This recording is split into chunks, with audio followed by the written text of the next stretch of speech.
예배로 나오신 성도들을 주님의 이름으로 환영합니다. 하나님께서 모든 나무들을 예쁘게 물들여 주신 것처럼 여러분도 은혜로 물들여 주는 예배가 되기를 주님의 이름으로 기원합니다. 함께 예배합니다. 하나님께 예배하는 사람은 영과 진리로 예배해야 합니다. 아멘.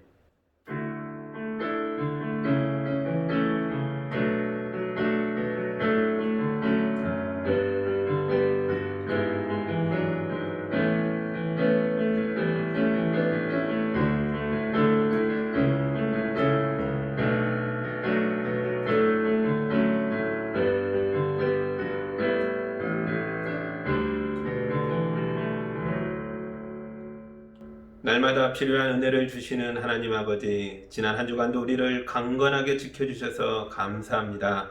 거룩한 주일 온몸과 마음으로 주님을 찬양하며 예배합니다.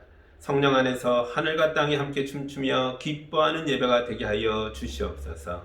예수님 이름으로 기도합니다. 아멘. 찬송가 1장 함께합니다.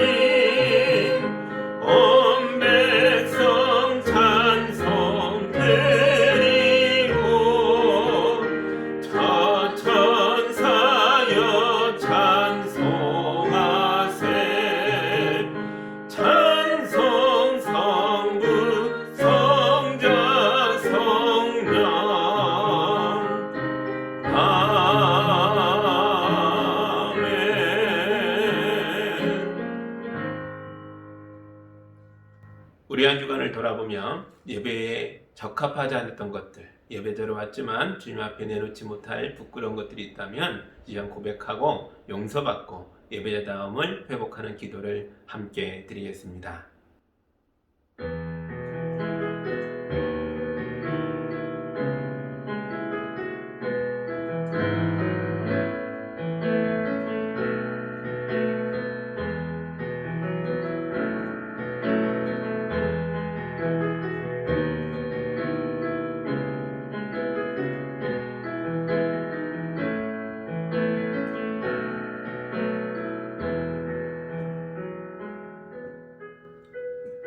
주님, 우리가 우리의 머리털까지 세시며 우리의 뼛속까지 살피시는 하나님 아버지 앞에 섰습니다. 아담이 자기 수치를 나뭇잎으로 가리려고 애써도 소용이 없었던 것처럼 우리도 우리의 죄악을 감추고 싶으나 숨길 수가 없습니다. 나의 미움이 독발린 화살처럼 쏘아져서 형제의 마음에서 피가 흐르게 했습니다. 나의 게으름이 힘겹게 버티고 있는 가족의 머리에 더해진 맷돌과 같았습니다. 나의 불신앙이 온전한 예배를 드리려고 애쓰는 가족의 신앙을 무너뜨렸습니다. 주여, 내 고집, 내 감정을 내세워 주님의 뜻을 멀리했던 잘못을 회개합니다.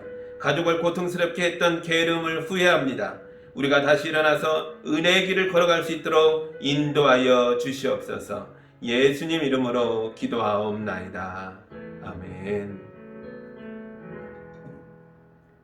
주님의 용서와 치유와 화해의 말씀을 들으시기 바랍니다. 그들은 해골이라 하는 곳에 이르러 거기서 예수를 십자가에 달았다. 그때 예수께서 말씀하셨다.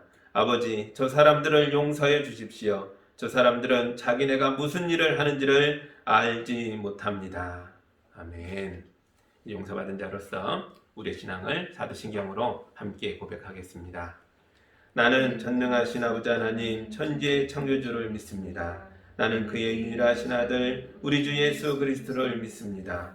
그는 성령으로 잉태되어 동정녀 마리아에게서 나시고 본디오 빌라도에게 고난을 받아 십자가에 못 박혀 죽으시고 장사된 지 사흘 만에 죽은 자 가운데서 다시 살아나셨으며 하늘에 오르시어 전능하신 아버지 하나님 우편에 앉아 계시다가 거기로부터 살아있는 자와 죽은 자를 심판하러 오십니다. 나는 성령을 믿으며 거룩한 공교회와 성도의 교제와 죄를 용서받는 것과 몸의 부활과 영생을 믿습니다. 아멘.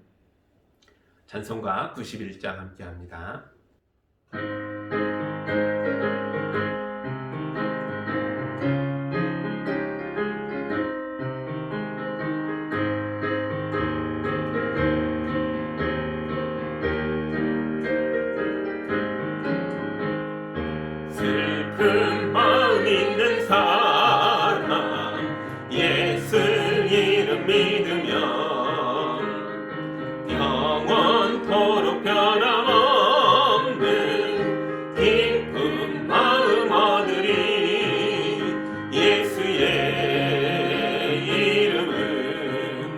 세상의 소망이요 예수의 이름은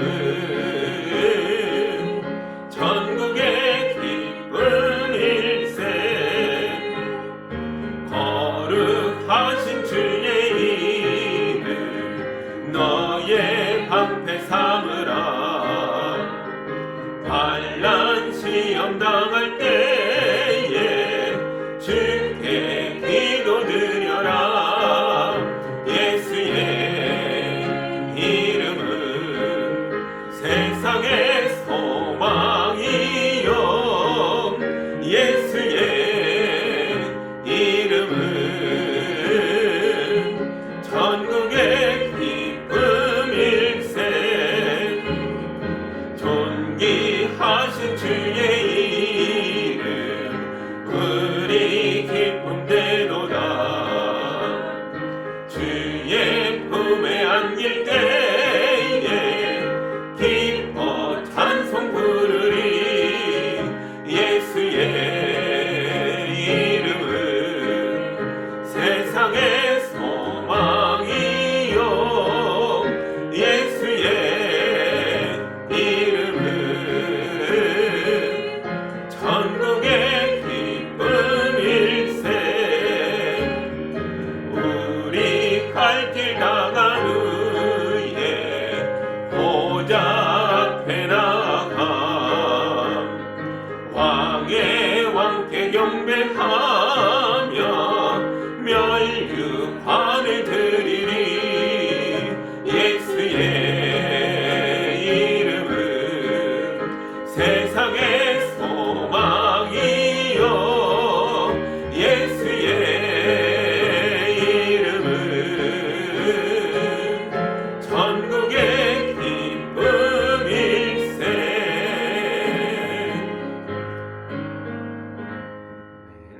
함께 기도합니다. 하나님 아버지, 코로나로 인한 사회적 거리두기를 1단계로 내릴 수 있게 하시니 감사합니다.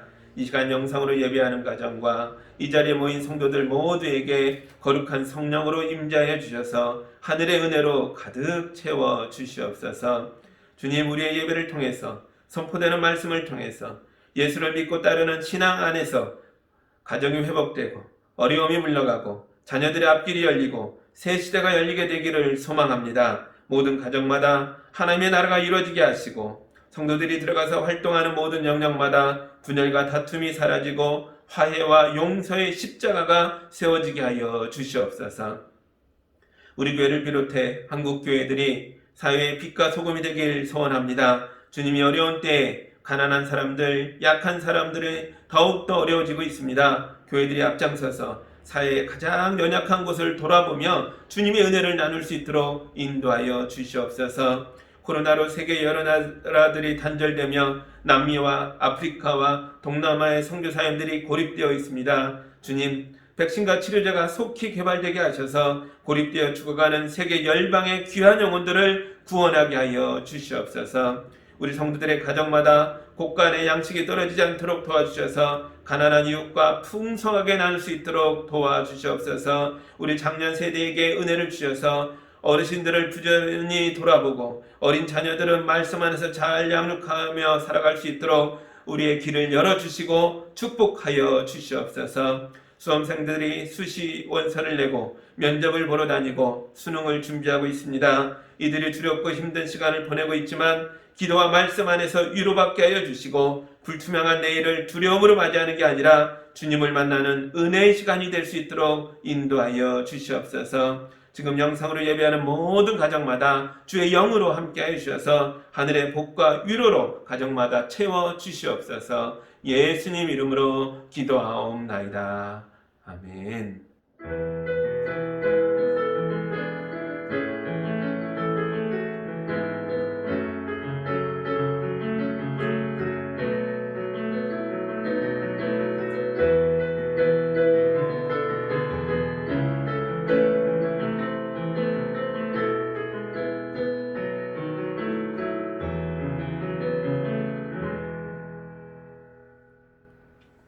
하나님 하나님의 말씀 같이 보겠습니다. 오늘 우리에게 주시는 주님의 말씀은 요한복음 1장 43절에서 51절의 말씀입니다. 하나님의 말씀을 봉독할 때 여러분도 함께 보시기 바랍니다. 다음날 예수께서 갈릴리로 떠나려고 하셨다. 그때 빌립을 만나서 말씀하셨다. 나를 따라오너라. 빌립은 벳세다 출신으로 안드레와 베드로와 한 고향 사람이었다. 빌립이 나다나엘을 만나서 말하였다. 모세가 율법책에 기록하였고 또 예언자들이 기록한 그분을 우리가 만났습니다. 그분은 나사렛 출신으로 요셉의 아들 예수입니다. 나다나엘이 그에게 말하였다. 나사렛에서 무슨 선한 것이 나올 수 있겠소? 빌립이 그에게 말하였다. 와서 보시오. 예수께서 나다나엘이 자기에게로 오는 것을 보시고 그를 두고 말씀하셨다. 보아라, 저 사람이야말로 참으로 이스라엘 사람이다. 그에게는 거짓이 없다. 나다나엘이 예수께 물었다. 어떻게 나를 아십니까? 예수께서 대답하셨다. 빌립이 너를 부르기 전에 네가 무화과 나무 아래에 있는 것을 내가 보았다. 나다나엘이 말하였다. 선생님은 하나님의 아들이시여 이스라엘의 왕이십니다. 예수께서 그에게 말씀하셨다. 네가 무화과 나무 아래에 있을 때 내가 너를 보았다고 해서 믿느냐? 이것보다 더 큰 일을 네가 볼 것이다. 예수께서 그에게 또 말씀하셨다. 내가 진정으로 너에게 말한다. 너희는 하늘이 열리고 하나님의 천사들이 인자 위에 오르락내리락 하는 것을 보게 될 것이다. 아멘. 자, 기도합니다. 하나님, 나다나엘이 예수님을 만나 감동하며 주님 앞에 무릎 꿇는 장면을 봅니다. 우리도 이 말씀 앞에서 겸허해지게 하시고 주님을 만나게 하시고 삶의 어려움을 뛰어넘는 하늘의 길을 붙들게 하여 주옵소서. 예수님 이름으로 기도합니다. 아멘. 지난주 말씀에서는 세례 요한과 또 요한이 만든 공동체 그리고 예수님과 예수님이 만든 교회 이 둘이 굉장히 비슷하다라는 말씀을 나눴어요. 마치 요한과 예수님이 실제 사촌지간이었던 것처럼 요한의 공동체와 교회가 닮은 점이 많았죠. 여러 가지가 있지만 몇 가지만 다시 보면, 첫째, 하나님 아버지를 유일한 하나님으로 믿고 따른다. 그렇죠. 둘째, 구약 성경을 온전한 하나님의 말씀으로 붙들고 있다. 또 셋째, 기존 유대교와 좀 달랐던 부분이죠. 회개와 세례를 강조한다.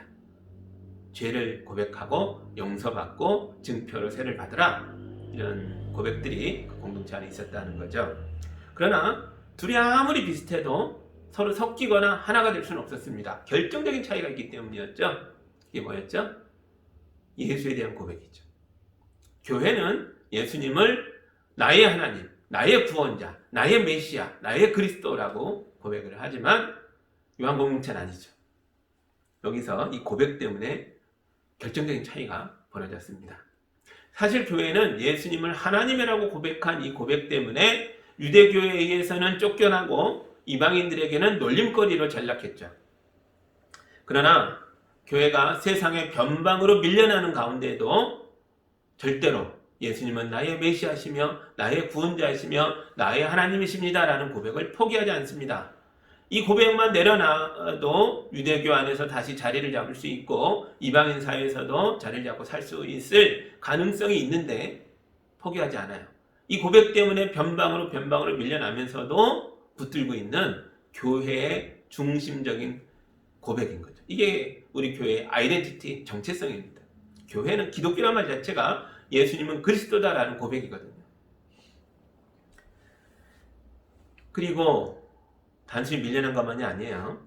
예수님이 창녀와 죄인들과 세리들을 품고 안아주시고 자기 공동체로 받아들여서 교회가 되게 하셨던 것처럼 교회도 세상 밖으로 밀려났지만 가보니까 교회만이 아니라 밀려난 사람들이 많이 있을 거 아니에요. 그 연약한 사람들, 세상에서 버림받은 사람들, 낙오된 사람들을 끌어안고 그들을 환영하고 그들 곁에 가서 친구가 되어줌으로써 마치 예수님이 하셨던 것처럼 예수 공동체인 교회가 같은 일을 행하게 됐다는 거죠.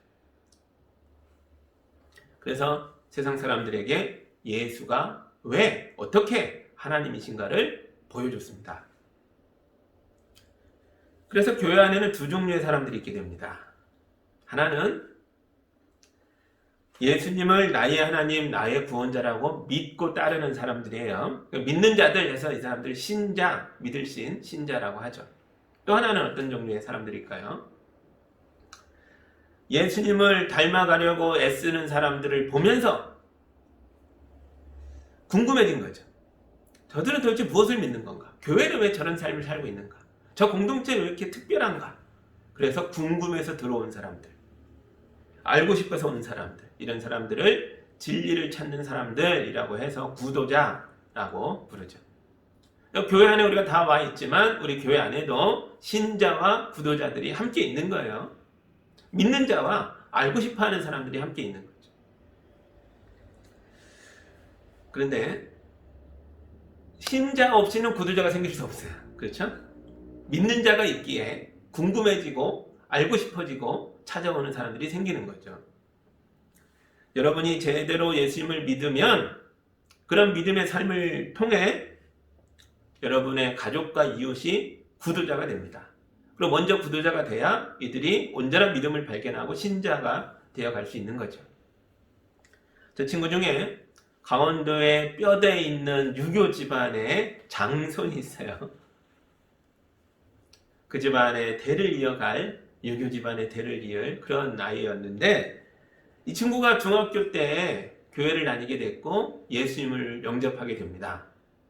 그리고 고등학교를 마치고 대학 갈 때 폭탄 선언을 하죠. 집안으로 봤을 땐 폭탄 선언이었겠죠. 아무도 예수 믿는 사람이 없는데 제 친구가 그랬어요. 저 신학교 갑니다. 가서 목사 될래요. 난리 났죠. 특히 친구의 아버지가 불같이 화를 내면서 너 네 맘대로 그렇게 신학교를 갈 거면 자식의 연을 끊자. 네 맘대로 갈 거면 어떤 지원도 하지 않겠다. 그렇게 내보낸 거예요. 근데 아버지가 아들을 쫓아냈는데 하나님께서 이 친구를 도우셨다는 거죠. 이 친구가 대학교 1학년 때 군종사관 후보생 군목대는 시험을 봤는데 합격을 했어요. 대단히 어려운 시험인데 1학년 1학기 말에 치거든요. 준비가 잘 안 됐을 텐데도 정말 어렵사리 합격을 합니다. 그럼 뭐가 좋으냐? 신대원 졸업할 때까지 학부 4년, 대학원 3년, 7년 동안 국가에서 전액 장학금을 주는 거예요. 이 아이가 그 전액 장학금을 받으면서 공부할 수 있었습니다. 시골의 아버지는 아들이 돈 떨어지면 후회하며 돌아오겠지라고 생각했는데 그게 아닌 거예요. 하늘의 아버지가 이 아들을 돌보시니까 이 아들이 점점 잘 되는 거죠. 사실 그 과정에서는 어려움들이 엄청나게 많았습니다. 학비는 해결됐지만 책도 사봐야죠. 생활을 해야죠. 밥을 먹어야죠. 이건 누가 안 도와주죠. 제가 1학년 들어갔을 때 밥 한 끼에 학교 기숙사 밥이 500원 했습니다. 근데 그 500원이 없어서 밥을 굶는 사람들이 굉장히 많았어요. 이 친구도 사실은 밥 사 먹을 돈이 없는 어려움을 버티며 견디며 공부를 한 거죠. 나중에 군대에 가서 군목으로 사역을 할 때도 항상 좋았던 건 아닙니다. 나중에 이 친구에게 들어봤는데 이상한 지휘관을 만나가지고 엄청난 모욕과 고통을 겪은 일들이 많이 있더라고요. 믿지 않는 지휘관이 군목을 굉장히 이상한 방식으로 억울하게 만들고 고통을 줬던 일들이 생각보다 많습니다. 그런데 이 친구 안에 믿음이 있으니까 이 모든 어려움들을 극복하고 이겨내면서 아름다운 모습으로 전역을 잘해서 지금 지방의 한 교회 담임 목사로 섬기고 있습니다. 그리고요, 더 놀라운 건 지금은 이 친구의 아버지도 교회를 다니세요. 왜냐하면 자기 눈으로 하나님께서 어떤 일을 행하고 계시는가를 다 보았거든요. 자기는 아들을 세상의 변방으로 내쫓았는데 하나님께서 그 아들을 돌보시니까 이 아이가 당당하게 살아서 돌아온 거예요. 그래서 이 아버지도 나도 너무 하나님이 알고 싶다. 그런 좋은 분이라면 나도 만나고 싶고 믿고 싶다. 이런 마음이 생기신 거죠. 그래서 시골에 있는 그 교회를 추석하고 계십니다. 오늘 본문에도 신자와 구도자의 이야기가 나옵니다. 먼저 43절 볼까요? 다음날 예수께서 갈릴리로 떠나려고 하셨다. 그때 빌립을 만나서 말씀하셨다. 나를 따라오너라. 예수님은 빌립을 만나시자마자 길에서 마셨을 텐데 다짜고짜 나를 따라오너라 이렇게 말씀하십니다. 이게 내 제자가 되라 이 소리죠. 이 당시에 누구를 따라간다라는 말은 그분의 제자가 된다는 소리예요.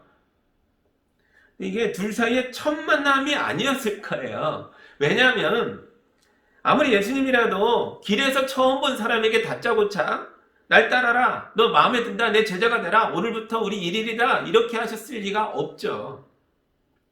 예수님은 대단히 예의 바르고 또 대단히 인격적으로 사람을 만나시거든요. 길에서 처음 본 사람에게 날 따라 이랬을 리가 없습니다. 그럼 언제 어디서 두 사람이 만났던 걸까요? 그 다음 절 44절 보시죠. 빌립은 베세다 출신으로 안드레와 베드로와 한 고향 사람이었다. 아멘. 그렇네요. 빌립은 예수님의 첫 제자가 되었던, 요 앞에 나왔던 내용이죠. 요한의 제자였던 안드레가 스승님의 예수님을 향한 고백을 듣고 예수님의 제자가 됐고, 자기 형제 시몬 베드로를 데려와서 둘이 제자가 된 얘기가 앞에 있었죠. 그들과 고향 사람이에요. 그래서 고향 사람인 안드레와 베드로를 통해 예수님을 소개받았겠죠. 그리고 타향살이 하던 이 가운데 이 예수의 공동체, 이 작은 공동체에 초청받아 예수님과 대화도 나누고 식사도 같이 하면서 이분은 하나님의 아들이신 것 같다. 이분은 정말 메시아일 수도 있겠다. 그렇게 진리를 깨달아가고 있었겠죠. 그러나 아는 것과 믿는 것은 다릅니다. 빌립은 예수님이 메시아인 줄은 알았지만, 그런 것 같긴 하지만, 그렇다고 해서 예수님을 믿고 따르는 제자가 될 마음은 아직 없었다는 거죠. 제자가 된다는 건 예수님께 자기 인생을 내어 맡긴다는 뜻이거든요. 이제부터는 오직 예수님만을 따르며 예수의 삶과 인격을 본받는 것을 자기 인생의 목표로 삼는다는 뜻이거든요. 아직 그렇게까지는 할 마음이 없는 거예요. 저는 신학생 때 이걸 깨달았어요. 아는 것과 믿는 건 다르다. 저는 하나님이 저를 목사로 부르셨다는 믿음을 가지고, 그런 생각 안에서 소명의식을 가지고 신학교에 갔습니다. 그리고 신학교에서 공부를 하면서 이런저런 신학의 이론들을 배우면서 아는 게 많아졌어요. 아는 게 많아지다 보니까 나도 모르게 이걸 내가 믿고 있고 실천하고 있다고 착각하기 시작했습니다. 이거 어떻게 드러나냐면, 아는 게 많으니까 보이는 게 있잖아요. 저 목사님 설교가 이상한데? 저 장로님은 교회 운영을 저렇게 하면 안 되는데? 그러니까 뭔가가 잘못된 것들만 잔뜩 보여요. 내가 아니까, 아는 게 많아지니까 비판이 많아집니다. 저건 틀렸고, 저건 잘못됐고, 저거는 실수하는 거고, 저렇게 하면 안 되고. 그런데 어느 날 제 몸에 병이 들고 학교에서 이 문제로 쫓겨나게 되고 삶에 힘든 일들이 많아지니까요. 그때 비로소 알겠더라고요. 제 안에 믿음이 없더라는 걸요. 아는 거 많은데, 나름대로 공부했는데 믿음이 없더라고요. 어떤 믿음이요? 아픈 사람을 위해서 말씀 붙잡고 기도를 많이 해줬는데 정작 내가 아파서 죽어가는 내 몸을 위한 이것을 하나님께 내어 맡길 만한 믿음이 없더라고요. 이걸 고쳐주실 거라는 믿음이 없더라고요. 학교를 못 다니게 됐는데 정작 제 안에 이 어려움을 극복할 만한 용기가 없더라고요. 그런 에너지도 없더라고요. 예수를 따르는 제자가 되기는커녕 왜 내게 이런 고난을 주냐고, 내가 하나님의 사람 되겠다고 했고 목사 되겠다고 했는데 왜 이런 어려움을 주냐고 하나님에 대한 원망만 가득하더라고요. 믿음이 없는 거죠. 그때 저는 예수님을 다시 만났습니다. 요한아, 너는 나를 따라오너라.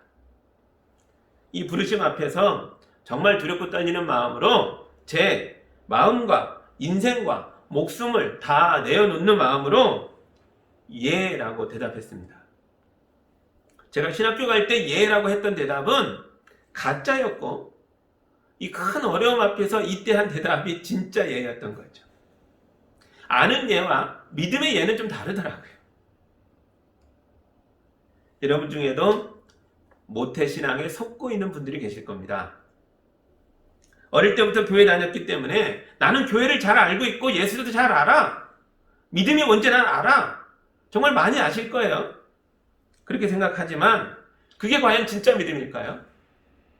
여러분은 많은 걸 알고 있는데 정말 믿고는 있는 걸까요?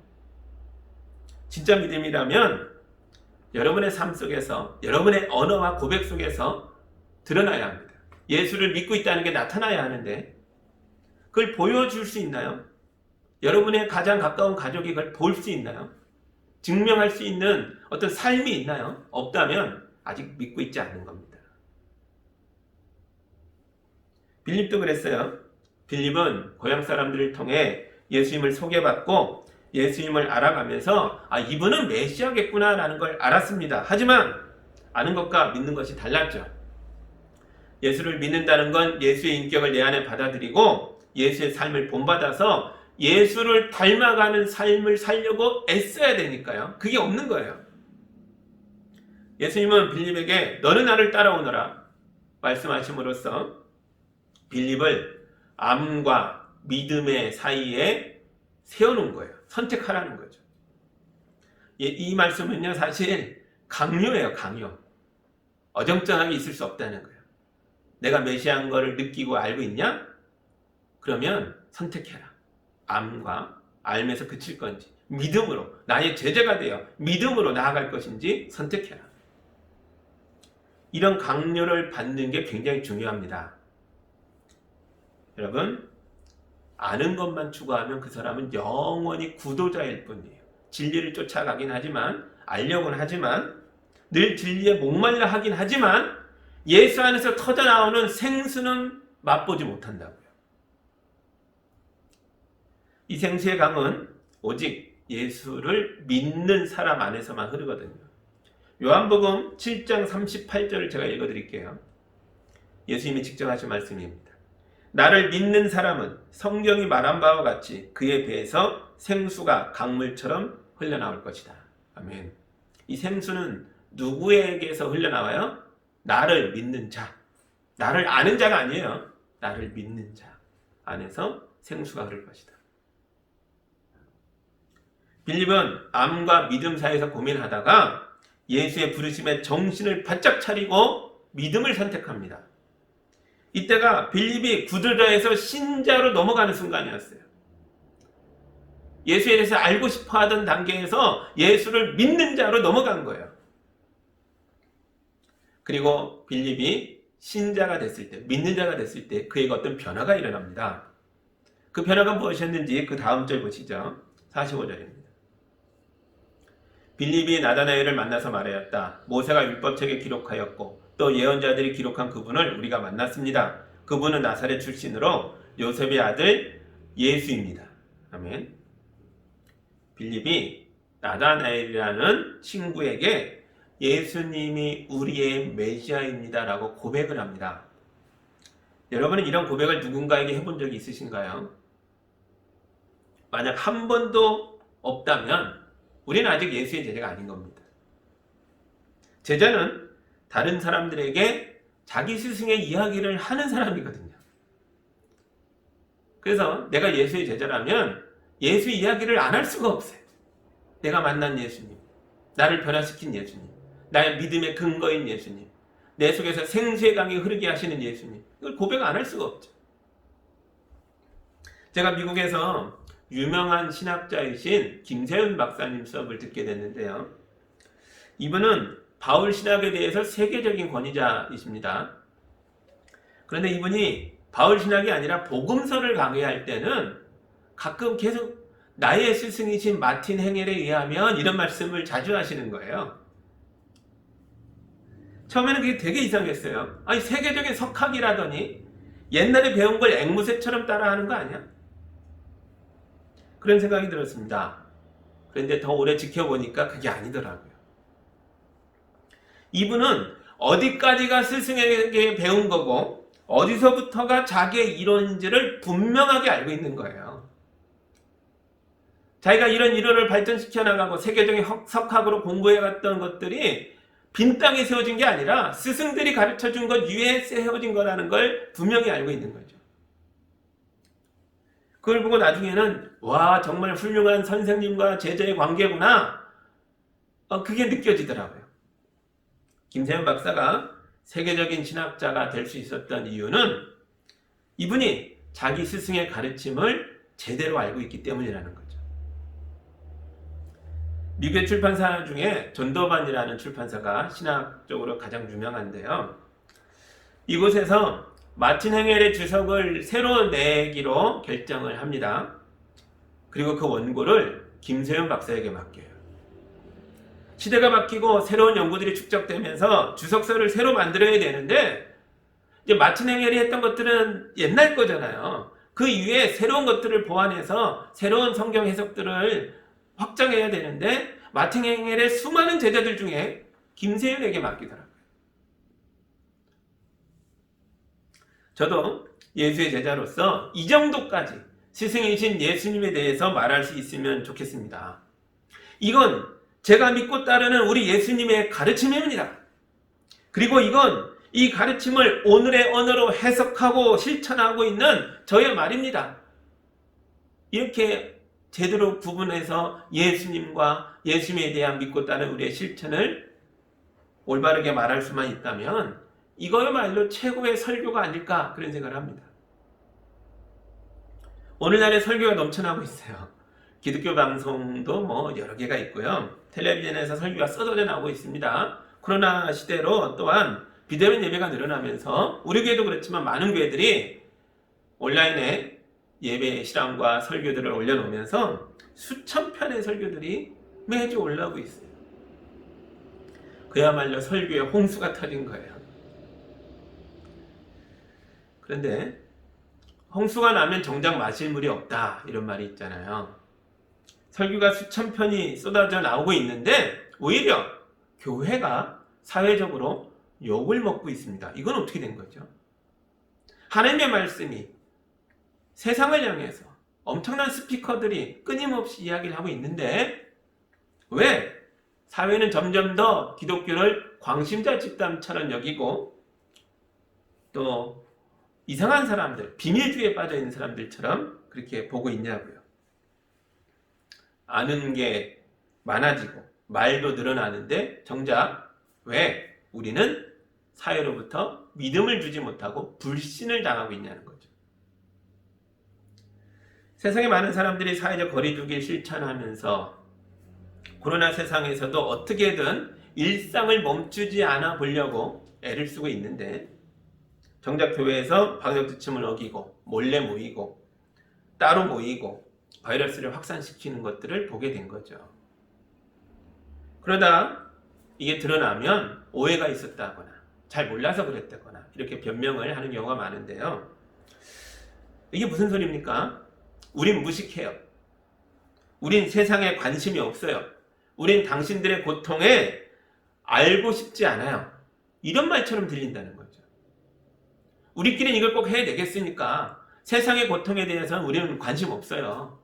당신들 힘든지 아닌지 우리는 잘 몰라요. 사실을 알고 싶지도 않아요. 우리에게는 우리에게 가치가 제일 중요해요. 이런 소리로 들리는 게 아닐까, 그런 생각이 듭니다. 성경을 보세요. 나다나엘도 같은 말을 해요. 46절입니다. 나다나엘이 그에게 말하였다. 나사렛에서 무슨 선한 것이 나올 수 있겠소? 빌립이 그에게 말하였다. 와서 보시오. 아멘. 빌립이 우리가 메시아를 봤다, 나사렛에서 오신 예수다 라고 할 때에 나다나엘이 그러죠. 그런 곳에서 뭐가 나오겠냐.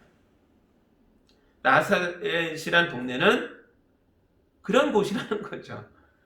이곳 출신이라는 것 하나만으로도 세상과 그 누구에게도 믿음을 줄 수 없는 그런 후진 동네였다고요. 그때 빌립이 나다나엘에게 아주 짧고 강렬하게 한마디 합니다. 와서 보시오. 영어로 come and see. 와서 보시오. 빌립은 예수에 대해서 구구절절 설명할 필요가 없었습니다. 와서 보면 나다나엘도 예수를 만나면 그도 자기처럼 예수를 믿을 수밖에 없다는 걸 아니까요. 오늘날 교회가 세상 사람들의 손가락질을 받으며 욕을 먹고 있지만 저는 그래서 우리가 빌립처럼 외쳐야 된다고 생각해요. 와서 보시오. 우리가 어떤 사람들인지, 어떤 집단인지, 우리가 믿고 따르는 예수가 어떤 분이신지, 그분을 따르는 사람들의 삶이 어떤 모습인지를 와서 보시오. 직접 보고 그 다음에 얘기합시다 하고 우리는 그렇게 말할 수 있어야 한다는 거죠. 누구라도 교회에 오면, 우리 교회에 오면 예수님을 만나게 될 줄 믿습니다. 제가 교인들에게 들은 말 중에 가장 가슴 아픈 말이 있어요. 목사님은 설교가 왜 그러세요? 뭐 이런 말도 힘들겠지만 그게 가장 아픈 말이 아닙니다. 정말 아픈 말은 따로 있어요. 목사님, 제가 전도를 하긴 하는데요. 사람들에게 우리 교회에 오라고는 못하겠어요. 이 말이 가장 아파요. 우리 교회 안에 사람들에게, 우리 교회 안에 다른 사람에게 보여주고 싶지 않은 게 있다는 거예요. 우리 안에 감추고 싶은 게 있고 덮어놓고 싶은 게 있고 그런 비밀이 있다는 거예요. 안 좋은 것들이 있다는 거죠. 그러면 우리 교회가 아직 예수의 몸이 되지 못했다는 뜻이에요.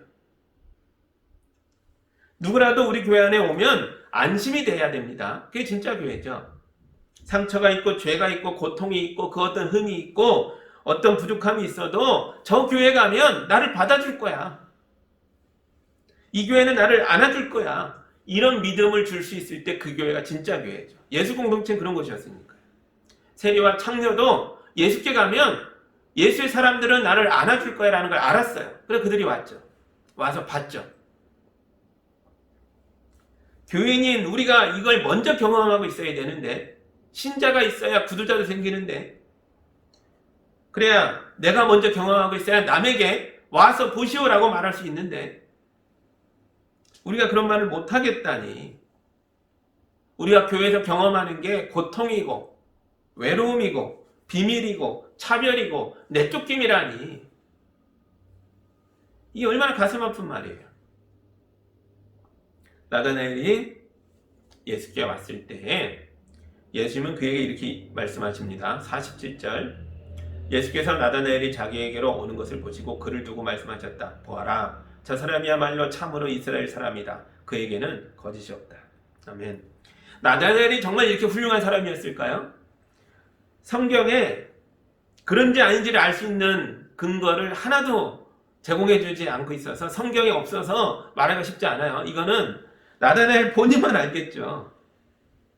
근데 여기서 중요한 건 이거예요. 예수님이 이 사람을 훌륭한 사람이라고 말해주는 거예요. 사실 나다나엘은 예수님을 의심했잖아요. 나사렛 출신이라고 하니까 무시했잖아요. 그런데도 예수님은 이 사람이 자기에게 오는 걸 보고 따뜻하게 환영했다고. 그때 나다나엘이 코웃음을 쳤을 거예요. 나를 언제 봤다고 아는 척 하세요? 그냥 예의상 하는 말인가요? 누구한테나 이런 식으로 말하는 거 아니에요? 사람을 호리는 방식 아니에요? 당연히 그런 의심이 들죠. 언제 봤다고? 넌 참 훌륭하구나. 난 언제 안다? 언제 봤다고? 48절 보시죠. 나다나엘이 예수께 물었다. 어떻게 나를 아십니까? 예수께서 대답하셨다. 빌립이 너를 부르기 전에 네가 무화과 나무 아래에 있는 것을 내가 보았다. 아멘. 나다나엘의 의심이 가득한 질문에 예수님은 내가 무화과 나무 아래에 있는 너를 보았다라고 얘기하세요. 이게 무슨 뜻인지는 오직 예수님과 나다나엘만 압니다. 이것도 도대체 어떤 상황, 무슨 일이었는지는 성경에 없어요. 말해주지 않아요. 어떤 단서도 나오지 않습니다. 그러나 그게 뭔지는 몰라도 나다나엘이 무화과 나무 아래에서 엄청 고민하며 고통하며 신음하며 기도했을 거라는 건 알 수 있겠죠. 뭐 때문인지 몰라도 무화과 나무 아래에 있는 걸 봤다라고 할 때 그 순간은요, 나다나엘의 인생에 있어서 정말 결정적인 순간이었을 거예요. 그때 아마도 그의 인생을 관통하는 어떤 뜨거운 것이 통과되는 그 지점이었을 텐데 그 은밀한 신음소리를 예수님이 내가 들었고 내가 보았다 라고 말씀하신 거죠. 이때 나다나엘은 몸에 솜털이 다 일어서는 듯한 그런 느낌을 받았을 겁니다. 아무도 모르는 건데, 나만의 고통의 신음의 자리인데 예수께서 안다라고 하니까 막 솜털이 다 곤두서지 않겠어요? 지금 나의 가장 깊은 곳을 꿰뚫어 보시면 나를 이해해 주시는 하나님을 만난 거예요. 49절 보시죠. 나다나엘이 말하였다. 선생님은 하나님의 아들이시요 이스라엘의 왕이십니다. 아멘. 이제 나다나엘은 방관자에서 예수를 알고 싶어하는 구두자가 됐죠. 그러나 예수님은 나다나엘이 여기서 멈추지 않기를 원합니다. 자기 인생 문제 하나 해결하려고 예수 믿고 따르는 사람 되지 않기를 원해요. 더 큰 거로 나아가라는 거죠. 50절입니다. 예수께서 그에게 말씀하셨다. 네가 무화과 나무 아래 있을 때 내가 너를 보았다고 해서 믿느냐? 이것보다 더 큰 일을 네가 볼 것이다. 아멘. 여러분, 예수와의 만남을 그저 내 삶의 고통을 이해해 주는 분, 그런 분을 만나려고 하는 것에서 그치면 안 됩니다. 이건 우리가 예수의 제자가 된다는 건 그 이상의 것이 되어야 한다는 걸 보여주고 있는 거예요. 우리 개인의 삶의 고통을 넘어서서 우리는 더 큰 일을 보게 될 것입니다. 이게 뭐예요? 성경식으로 얘기하면 하나님의 나라와 하나님의 의로움을 보게 될 것이죠. 우리는 예수의 나라가 이 땅에 임하는 것을 보게 될 것입니다. 우리는 죄악으로 가득하고 깨어지고 망가졌던 우리 가정이 회복되는 걸 보게 될 것입니다. 우리는 연약하고 부족한 자녀들이 믿음의 용사로 성장하게 되는 걸 보게 될 것입니다. 코로나로 사회가 멈춰지고 세상이 힘들어지는 것 속에서도 은혜가 임하여 세상을 치유하는 걸 보게 될 것입니다. 예수를 믿는 믿음 안에서 나사렛처럼 사람에게 외면당하는 그런 곳에서 깨지고 무너지고 천대받고 무시받던 삶이었다 할지라도 예수 안에서 이제 털고 일어나서 하나님의 나라를 내 인생에 실현하고 코로나로 무너진 세상에서 실현해 가는 주님의 제자들이 다 되시기를 예수님 이름으로 축복합니다. 아멘. 이 말씀 붙잡고 함께 기도합니다. 하나님 감사합니다. 구두자였던 빌립이 예수님을 믿는 신자가 되어 이 복음을 증거했습니다. 빌립을 통해 복음을 열었던 나다나엘이 와서 보라라는 이 뜨거운 외침에 끌려와서 주님을 만나고 그의 가장 연약한 것이 해결되고 하나님의 나라를 바라보는 믿음으로 나아가는 걸 보게 됩니다. 주님, 우리도 우리 교회를 이런 아름다운 공동체로 만들게 하여 주옵소서. 누구에게도 당당하게 와서 보시오 선포할 수 있는 교회 되게 하여 주시고 우리 자신도 빌립처럼 나다나엘처럼 안드레와 베드로처럼 복음을 들고 나아가 예수님을 증거하는 믿음으로 살 수 있도록 인도하여 주옵소서. 이 땅에 하나님의 나라를 만들어가는 거룩한 교회 되게 하여 주시옵소서. 예수님 이름으로 기도합니다. 아멘.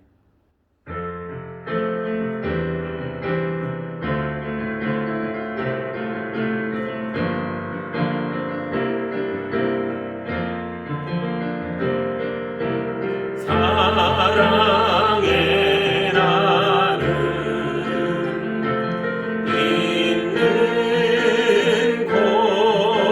곳에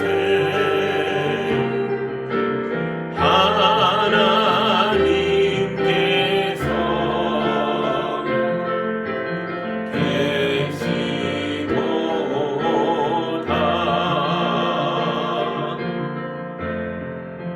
계시도다.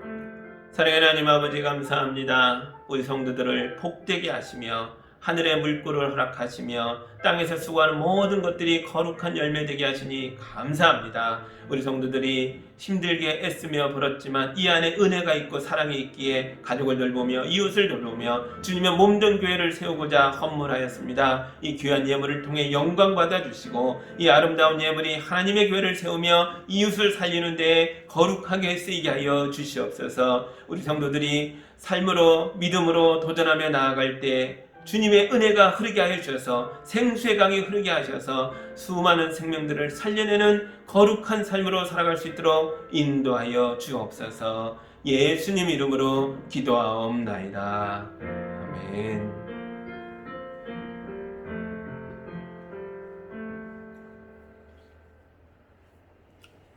사회적 거리두기 1단계로 내려옴으로써 영상 예배도 함께 드리고 또 주일 2부 11시에 모여서 드리는 예배도 함께 드리고 있습니다.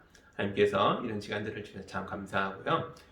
그렇다고 해서 우리가 교만해서는 안 되죠. 더 조심스럽게 사회 그 누구보다도 더 모범적으로 이런 모임도 잘 만들어 가야 할 것이고요. 가정에서도 마찬가지입니다. 세상 앞에서 믿음으로 살아가는 것이 무엇인지를, 또 이웃을 돌보는 마음으로 그들을 돌보는 게 어떤 것인지를 잘 보여주시는 거룩한 예수의 제자다움으로 살아가시기를 바랍니다. 이제 우리 결단의 찬양 함께 부르며 한 주간 더 힘차게 살아내겠습니다.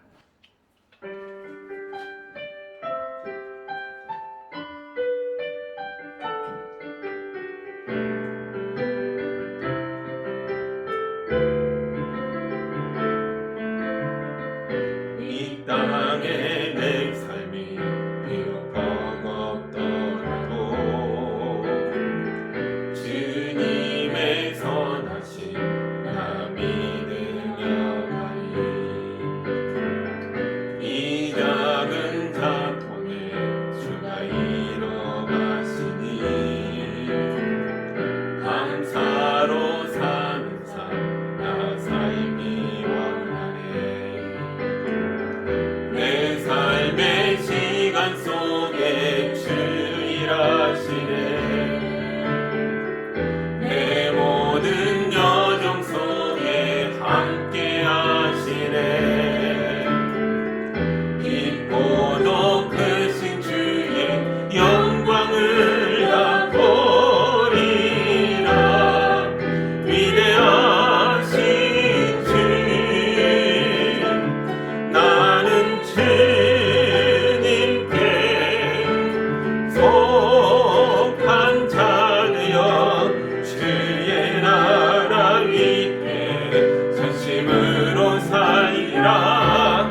주의 마음에 합한 자 되어 맡기신 소명 이루리. 이 땅에 내 삶이 비록 버겁더라도 주님의 선하심 나 믿으며 가리. 이 작은 자통에 주가 이뤄가시니 감사로 사는 삶 나 살기 원하네. 내 삶의 시간 속에 주 일하시네. 내 모든 여정 속에 함께 하시네. 깊고도 크신 주의 영광을 나 보리라. 위대하신 주 나는 주님께 속한 자 되어 주의 나라 위에 전심으로 살리라. 주의 마음에 합한 자 되어 맡기신 소명 이루리. 나는 주님께 속한 자 되어 주의 나라 위에 전심으로 살리라. 주의 마음에 합한 자 되어 맡기신 소명 이루리.